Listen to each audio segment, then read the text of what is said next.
Welcome to the Storytelling with Data podcast, where listeners around the world learn to be better storytellers and presenters. We'll cover a wide range of topics that will help you effectively show and tell your data stories. So get ready to separate yourself from the mess of 3D exploding pie charts and deliver knockout presentations. And with that, here's Cole. Hi, Cole here. Thanks for tuning in.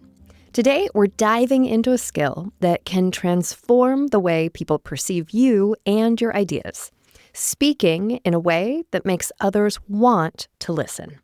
I've had a chance to talk about this topic recently with a number of different audiences: a future leaders program at a client organization, high school students getting ready to present research projects, and, just yesterday, university students preparing to interview for their first internships and jobs.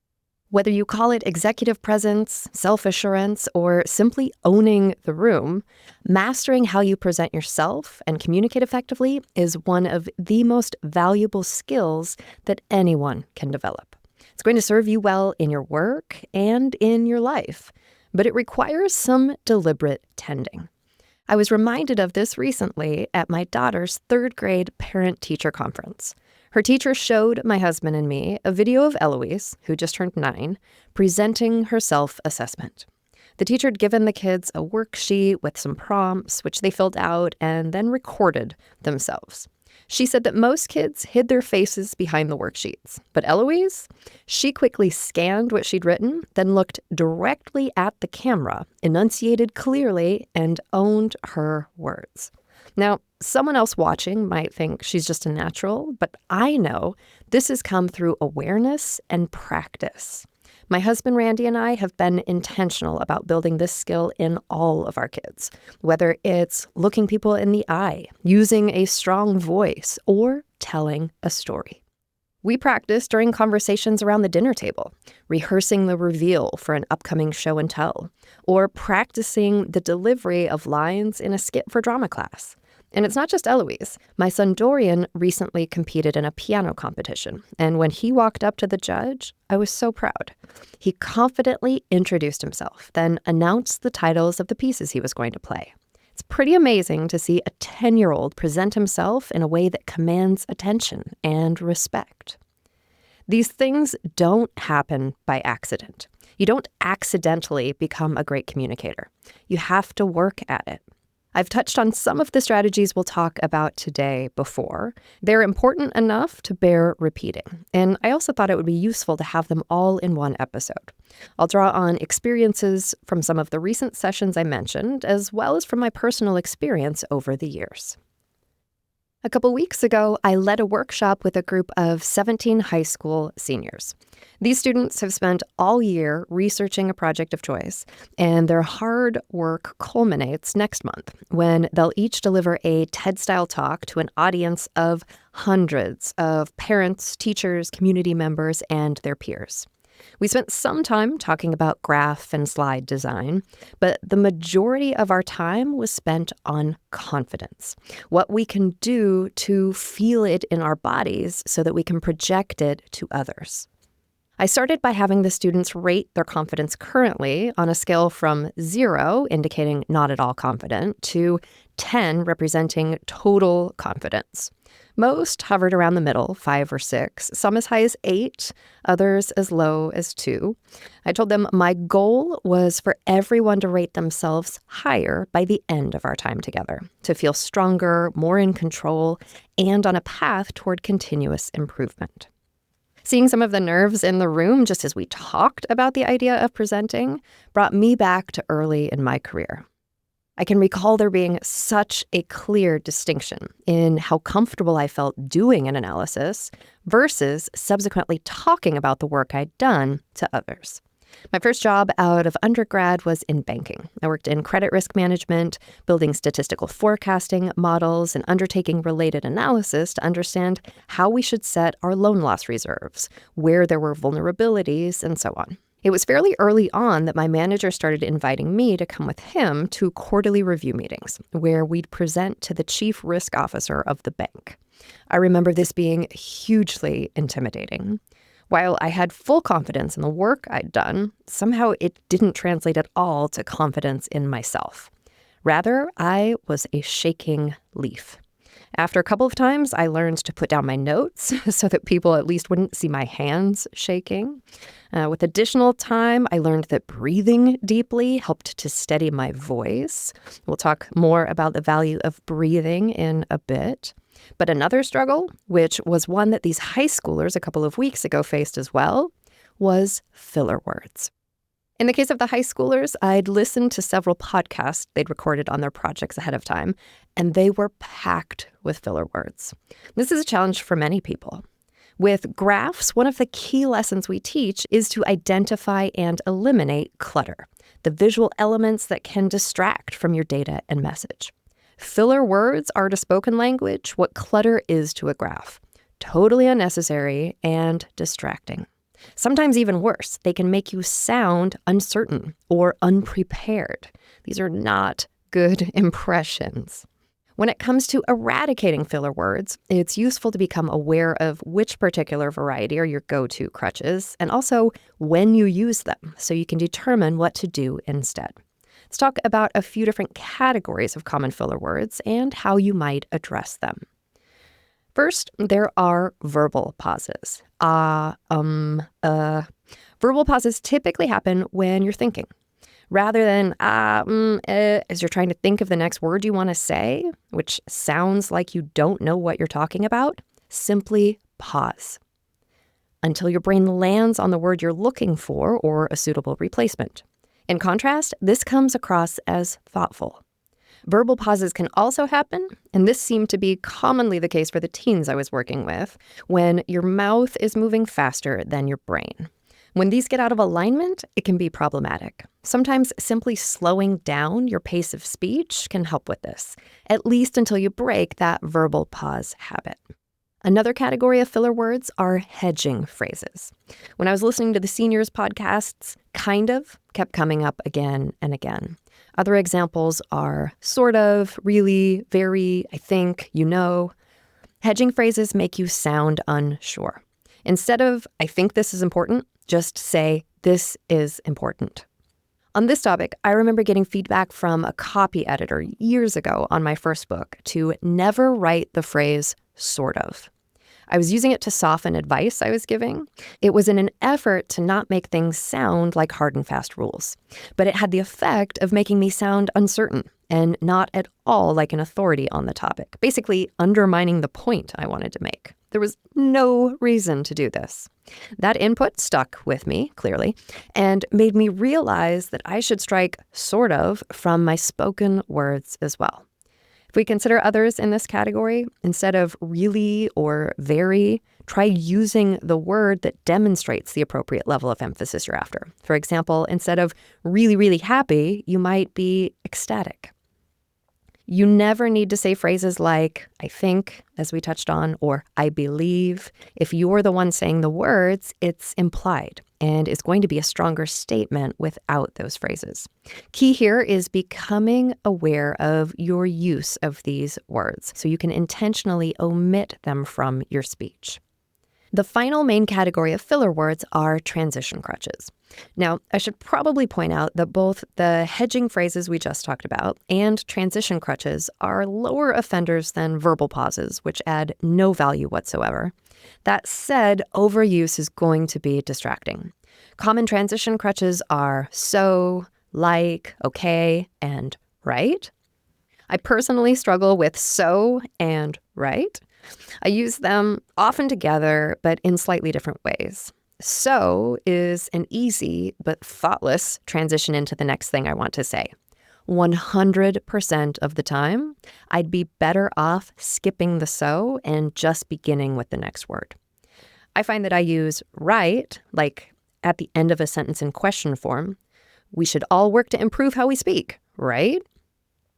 This is a go-to for me during podcast interviews. My underlying intent is to include the other person in the conversation, but it's unnecessary. I'm talking with the other person. It's a back and forth conversation. They're automatically included. Again, awareness is key.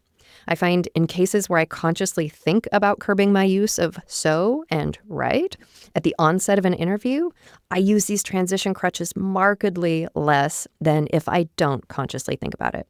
Sometimes I'll even put a Post-it note in my line of sight where I write the offenders and then put a red X over them to remind myself to bar them from my speech. If you have notes you're referring to, this can be another great place to remind yourself to avoid filler words. It's funny because after talking about them, you become much more aware every time a filler word or phrase ekes into your speech. This is a good thing as you're practicing, and casual conversations are absolutely the best place to start. If you can curb your use of filler words there, that can help eradicate them from your meetings and presentations as well. That said, other than reminding yourself ahead of time, don't let the inclusion of a filler word throw you off during a presentation or an important communication. Like clutter in a graph, a few filler words here or there are not going to ruin anything. You just want to make sure that they don't take over or lead to some of the negative perceptions we've talked about. In the context of graphs and slides, after going through a decluttering process, I almost always give the advice, don't stop there. When you've only taken things away, it can mean what's left feels bare. In the case of a graph or slide, we can add value by focusing attention. There's another parallel here when it comes to how we speak. We can help get and maintain attention by how we use our voice. In graphs and slides, it's all about visual contrast. When we speak, it's also contrast we're looking for, varying tone, pitch, pace, and volume. I spent a good deal of time talking about strategies here in the session I mentioned with future leaders. Their goal was to get some strategies to improve executive presence. Let's tune in to a clip from that session. In everything that we just went through, the slides and the graphs are one piece of that. But I, as the presenter, also play a critical role. Said another way, you are a hugely important component of how your data stories come across and how your communications come across in general. So I want to turn our attention in the next few minutes to presence and confidence.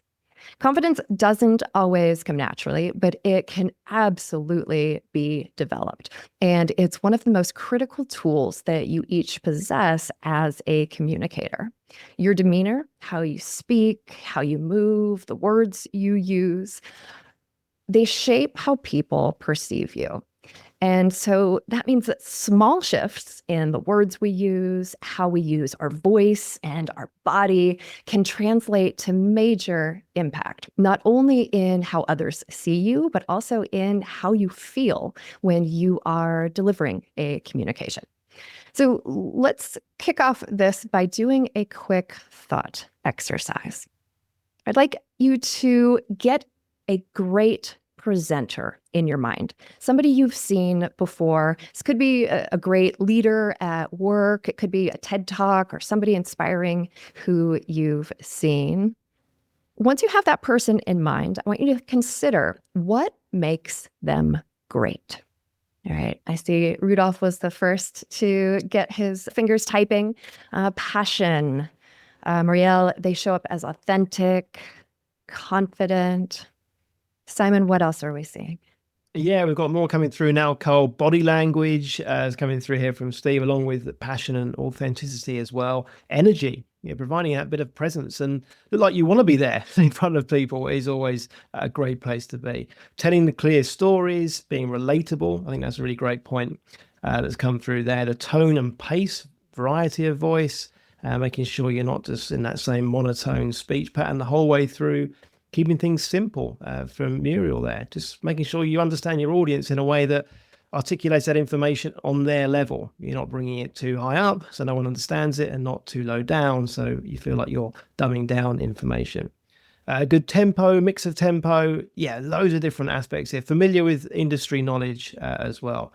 Yeah, good variety of comments coming through there. Thank you. Fantastic.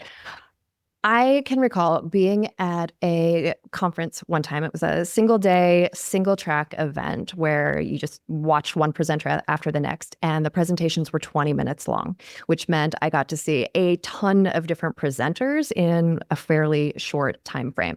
And they ranged from the not so great to the really inspiring. And it struck me part of the way through the day that there was something that the inspiring presenters had in common, even though the way they presented all looked very different. And that was something that we've seen come up in the chat window several times here. It was their passion. They were so clearly interested in what they were talking about that it made me more interested in that topic than I otherwise would have been. That is profound. And that is what we want to try to tap into when we're communicating, and particularly when we're communicating and the stakes are high. We need people to pay attention and do something with what we share. What makes you a fantastic presenter or engaging speaker might look very different, though, than how that looks for the person sitting next to you or across the hall. And so part of it is figuring out how we can be our authentic selves while still showing this passion and interest in a way that gets other people to want to join our cause or follow our lead.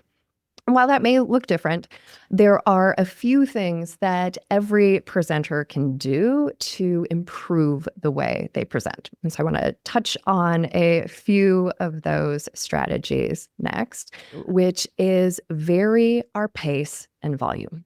And really, you want to step back and consider, do you sound like someone that people are going to want to listen to?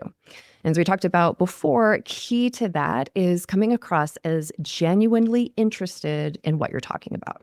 If you aren't interested, there is no way you're going to be able to get other people interested. And you can actually do that through how you pace yourself, the volume you use, the pitch, right? If you're excited, you might get louder and speed up and build to a crescendo so that people can't help but pay attention. Or I could use the opposite approach. I might slow down. If my voice is amplified, I can even whisper, and it might get people to tune in a bit more than they otherwise would. I can pause before making an important point. You might have the best graph in the world, but if you can't subsequently talk through that graph in a way that's going to get people to want to listen, that beautiful graph will fail. Pauses can punctuate our spoken words. And a tip when it comes to this is practice out loud. Play with your pace and your volume. And oftentimes it means overdoing it to figure out what feels right and sounds right to you. And again, recording yourself and listening and watching back can be useful there. Also, to be able to have enough power in your voice to use it, you have to have air going across your vocal cords, which means you need to breathe. And one thing that facilitates that breathing is good posture. So you want to be aware of your posture, let it be as good as your body enables. Also, how you move, how you use your hands and your expression. And similar to how we can use our voice to get and maintain attention, how we move has an impact when it comes to those things as well. You might think of standing up, moving around the space. Again, not too little, but not too much. Use your face and your expressions and your body language to connect with your audience. And when it comes to everything we've talked about here, you want to be authentic. So the next time you find yourself talking to a friend or a colleague or a spouse about something you're interested in, notice what you do. Notice your body language, your face, how you're connecting your words and ideas together, and roll the best parts of that into how you present as well. Related to this, I mentioned that I spent some time with university students yesterday. I guest lectured at Northwestern. It was the final class session of the Intro to Data Viz course.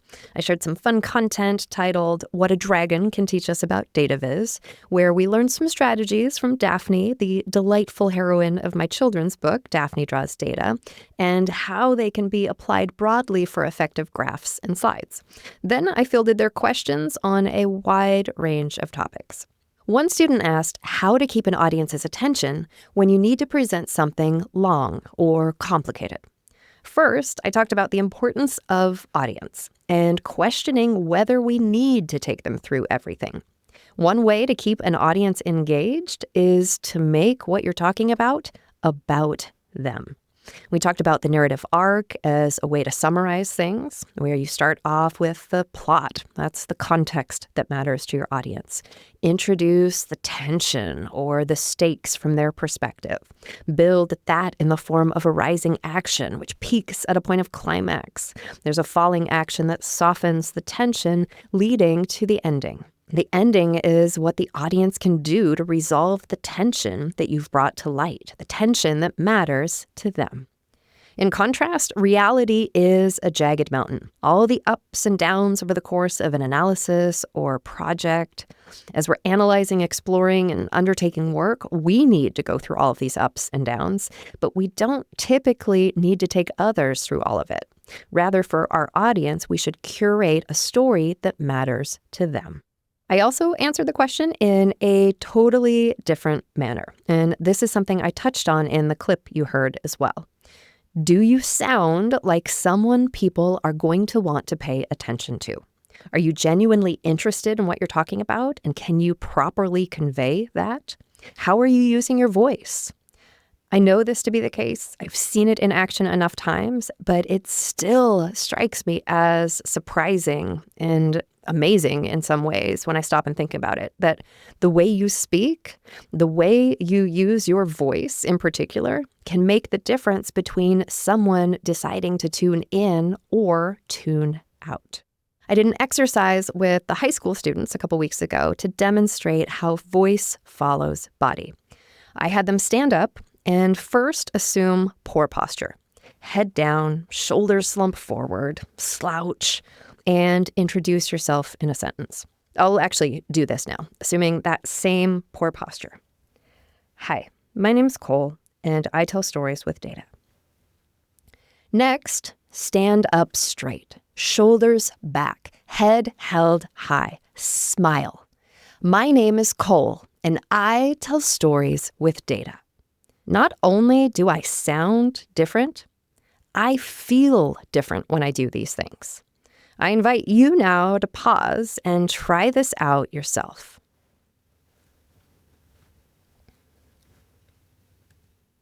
Discomfort is contagious. If your audience senses that you are uneasy, they're likely to feel uneasy as well. On the other hand, if we project confidence, it can positively impact others' confidence in us. This is a space where we can actually trick ourselves in really useful ways. You've probably heard the phrase, fake it until you make it. When it comes to confidence, exuding a commanding presence, this totally works. Meaning, act confident by positioning your body as if you are, and you'll actually start to feel it too. With the high schoolers, we started to feel this out with the exercise that I described a moment ago. We also talked about power poses and practiced them. It sounds super silly. It feels super silly. We were laughing a lot, but it really does help. I've been known to do this before a big conference presentation where I'll go into a bathroom stall and stand like a superhero. Arms on my hips, chest pumped out. One practical thing this does is just open your airway so you can breathe full breaths, which, as we've talked about, is important. Going back to that early anecdote of my nervousness presenting at the bank, my shaking voice was because I wasn't breathing deeply enough. That can easily turn into a downward spiral. When you're nervous, you don't breathe deeply, then you hear your voice shaking and it makes you more nervous and everything gets worse. You can break that cycle by pausing, taking a deep breath, and restarting. Again, this idea of projecting confidence, even if you don't feel it, positioning your body can get you out of your head in useful ways. If you're interested in practicing presenting with a super excited audience, I have a fun opportunity to share.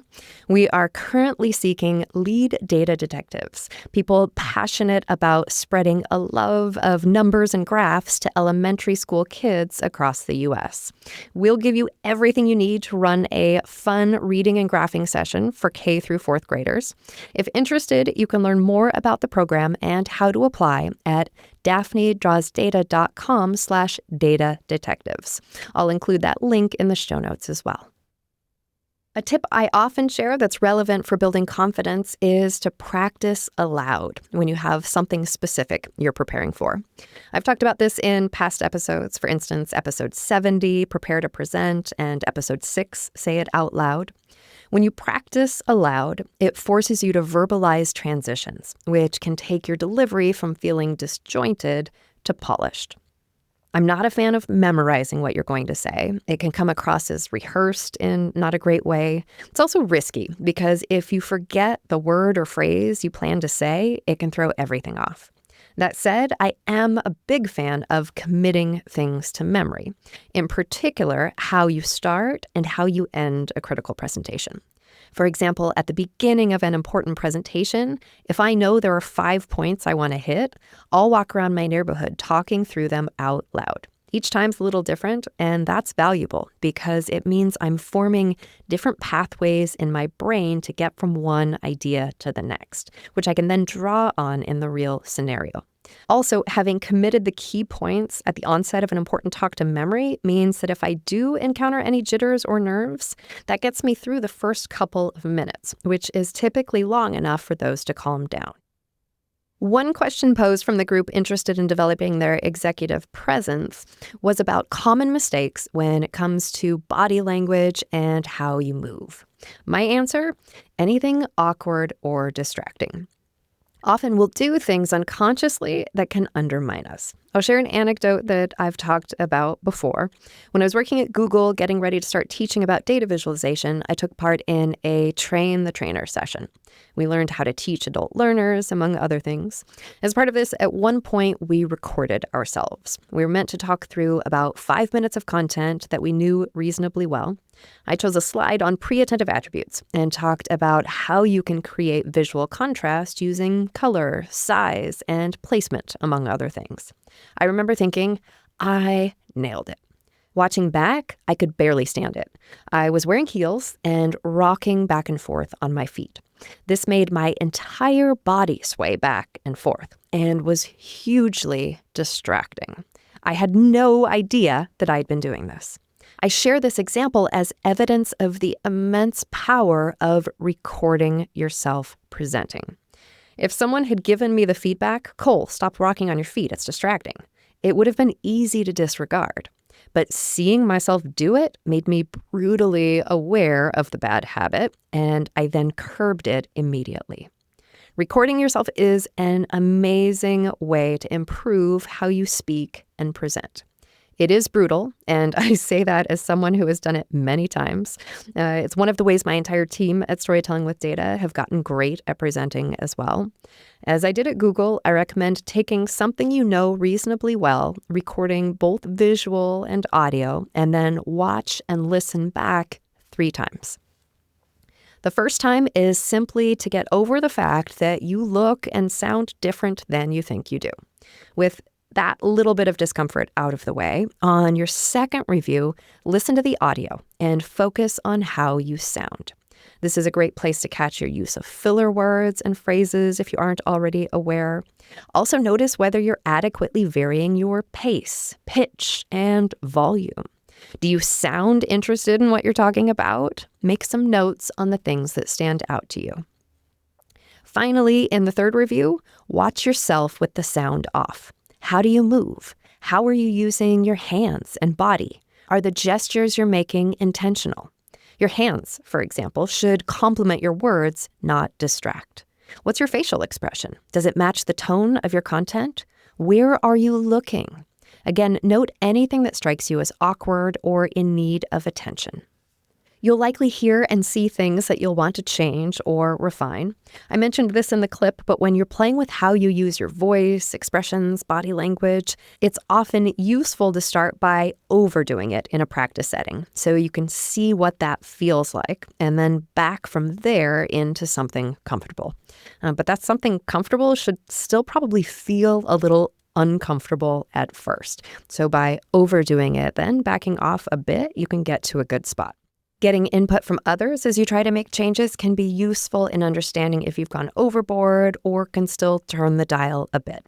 Even practicing in front of a mirror when it comes to facial expressions and how you're using your hands in particular can be useful. Another way to feel self-assured going into a meeting or important scenario is to simply make sure you know your stuff. If you undertook the project or analysis, review your notes. Anticipate questions so you're prepared to effectively address them. Practice with colleagues and have them play the part of different audience members. If you aren't the one who did the work, talk to the people who did. Make sure you have a thorough understanding. Or think about inviting them with you so they can grow in their skills as well. On that note, partnering up to present can be an awesome strategy. It introduces another voice and perspective, which can be useful for keeping other people's attention. This can be particularly useful virtually. And we actually do this for all of our virtual workshops. This not only protects against tech issues. If one person's internet goes down, for example, the other can keep things going. But it also allows you to bounce things back and forth. So if you need a moment to gather your thoughts, you have someone there to kick things to in order to get that time. For those fielding questions, I'll mention podcast episode 46, Questions About Questions, where you can hear a number of strategies for addressing audience or stakeholder questions as part of your presentation or meeting. A great way to build confidence and practice some of the strategies I've shared here is to do them with a topic you know very well, yourself. When we introduce ourselves to someone new at a meeting, a networking event, or in a job interview, these first impressions are often quite important, and yet rarely do we give a lot of thought to how we do it. When I worked with the high schoolers, we tackled this exact issue. I had students use a worksheet I built called The Story of You. If interested, you can download it at storytellingwithdata.com/storyofyou. I'll include that link in the show notes. This guided them to introduce themselves in a single sentence. And that was actually the sentence that they practiced with the poor and positive body language that I mentioned before. Once they got it down to a concise statement, they then played with them a little more and figured out where and how they would integrate them into their presentations. As I was walking around the room, answering questions and offering tips, one student, Tatiana, told me, "Everything I come up with sounds like I'm bragging. I don't like talking about myself." Her project was on fashion design, and after chatting a bit, it became clear that she wanted to communicate her passion for sewing. When I asked when she started sewing, she said, when I was 3. That was an aha moment. From there, we flipped it into a question. Imagine yourself at age 3. What was something you loved to do? Then she introduced herself. When I was 3 years old, I loved to sew. I've loved it ever since. Hi, my name is Tatiana. And my lifelong love of sewing is why I'd like to talk to you about fashion design today. That small shift from a statement about herself to a shared experience made all the difference.